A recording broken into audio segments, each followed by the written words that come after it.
Faith in self, faith in God, faith in USC's training. Anything you wish to add? I totally agree with what you said. Yeah, like some people disagree. I believe the best preparation good should start as early as possible. For me, my preparation started good ever since I was first year in law school. I already had in mind the bar exam, and I already ensured that I learned everything, I understood everything, and nga ready lang good for the bar exam. Dili bitaw nga kanang sa 6 months review na ako nagtuon. So naminaw gyud ko sa akong teachers. That I really attentively listened to all of them. And when the bar exam came, when I read the questions, it's their voices that I hear in my head telling me the correct answers. So ever since nalagay sa imo naka-program mag-top ka? It's wala man siya nag-expect, but I've been praying for it. I've been praying for it hard yet. Ever since first year sa law school, I've been praying for it.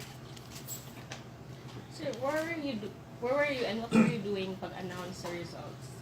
I actually was in San Pedro, Calungsod nga church sa SMC side. So, and then I was just there because I was panicking already at home. I originally planned to just stay at home in my room and wait for the results, but wala na ako nakaya. So I went outside, good. I went to the church, and then when I got home, it was the exact moment nga the results came out. And I was with my family, so it's just a happy moment. Akong dad actually, naghatod ako karon. Nalipay sa siya. Nalipay sa siya, murag siya congratulate sa mga tao. So my family is really happy for me, sad. If they should also be happy, sad, because I wouldn't have been able to achieve this without their help and support. Who do you want to dedicate this? Wala man tayo special someone pa, no? So, but I really dedicate this success, this achievement good to my family. Especially to my parents who have always been supportive good of me. Wala sila nag-pressure, they didn't pressure me to achieve, they didn't pressure or push me to do anything, but they just supported everything I wanted to do, and they gave me whatever I needed. So that's why this victory really belongs to them. And also my siblings, all my problems, I can count on them really good. What are your plans now?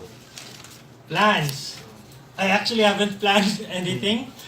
My dream really was just to become a lawyer, and then I haven't dreamed anything else after that point pa. So I'll start dreaming pa tonight.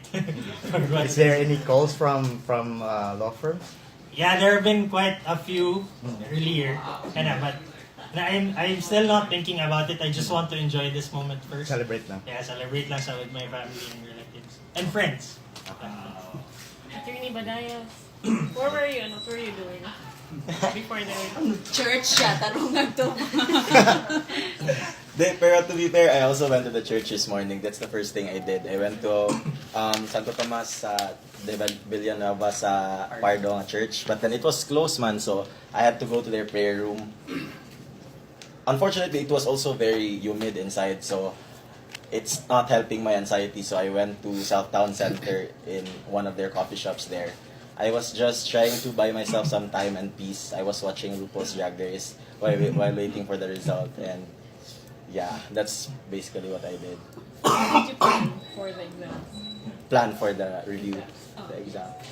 How did you Plan. What are What your are your preparations? preparations? Honestly, my preparation really started, just like Mark Lee said, during the first day of law school. Before we went out of USC, we had exit interviews. Dean herself, personally, lays out what subjects we should focus on, what materials we should be looking into, the schedule. She's very hands-on, and so it really helped us a lot. The way I studied was really just to put in a lot of heart and hard work. There's no substitute to hard work and